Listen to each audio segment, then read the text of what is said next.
हरे कृष्णा। आज हम भगवत गीता के 7वें अध्याय का 8वां श्लोक पढ़ेंगे 7.8।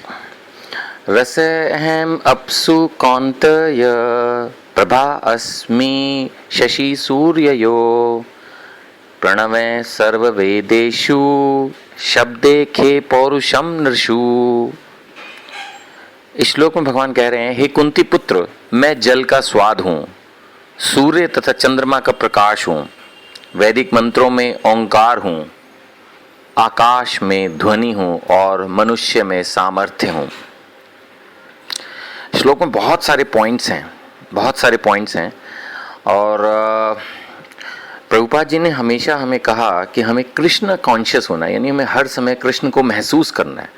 मुझे लगता है कि अगर इस एक श्लोक पे हम लोग ध्यान दें, वैसे हमें ये सारे श्लोक, इसकी सारी बातें पहले से पता हैं, लेकिन फिर भी हम बार बार भगवत गीता इसीलिए पढ़ते हैं क्योंकि हम भूल जाते हैं, हमें ध्यान नहीं रहता। प्रभुपाद जी ने परपट में बताया है कि जल के प्रति आकर्षण का कारण स्वाद की शुद्धि है और ये शुद्ध स्वाद भगवान की शक्तियों में से एक है। तो यानी इस पूरे श्लोक में से अगर हम दो चीजें उठा लें तो हम फुल्ली कृष्णा कॉन्शियस हो सकते हैं, क्योंकि दिन में हम पानी सबसे मैक्सिमम टाइम पीते हैं या यूज करते हैं। तो यहां पर भगवान ने कहा है कि मैं जल का स्वाद हूं। Krishna conscious means to remember Krishna. So whenever we drink water, in case we can remember Krishna, we can thank Krishna, then this is a great Krishna conscious activity. जब भी हम पानी पिएं, ये बात हमें थियोरेटिकली पता होती है, श्लोक हमने पहले भी सुना होता है, लेकिन हम भूल जाते हैं। सो अगर हम सब लोग इस बात का ध्यान रखें, 7.8 भगवान ने कहा है कि मैं जल का स्वाद हूँ, यानी जब भी हम पानी पिएं हम कृष्ण को याद करें, उनको थैंक्स करें, then this way definitely we are following Bhagavad Gita practically.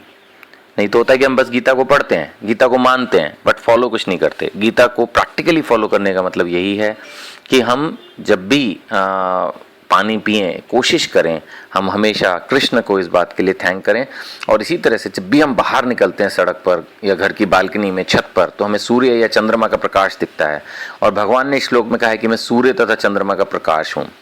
तो जब भी हम सूर्य को देखते हैं, हम सबकी नेचुरल टेंडेंसी है कि हम सूर्य को नमस्कार करते हैं, but you must always think कि भगवान ने एक और अन्य श्लोक में कहा है कि सूर्य और चंद्रमा मेरी आंखें हैं, यानी मैं सूर्य को देखकर सूर्य देवता को तो प्रणाम करना ही है, लेकिन साथ में ये भी समझना है कि सूर्य देवता भगवान कृष्ण के एक अंश ही हैं। तो उस रूप में उनके देख के सूर्य और चंद्रमा को और उनकी लाइट को, इवन हम अगर रूम में भी हैं, भगवान ने कहा सूर्य और चंद्रमा का प्रकाश हूँ। और एक तरफ भगवान ने आगे जाके अन्य श्लोक में कहा है कि मैं सूर्य और चंद्रमा मेरी आंखें हैं, यानी सूर्य और चंद्रमा भगवान की आंखें भी हैं और उसका प्रकाश स्वयं कृष्ण है। तो इस हिसाब से हमें हर समय भगवान को याद रखना मुश्किल ना हो, अगर हम ये समझें कि जो प्रकाश हम देख रहे हैं, ये जो सूर्य हम देख रहे हैं, ये जो चंद्रमा हम देख रहे हैं, सब कुछ कृष्ण है। हरे कृष्ण।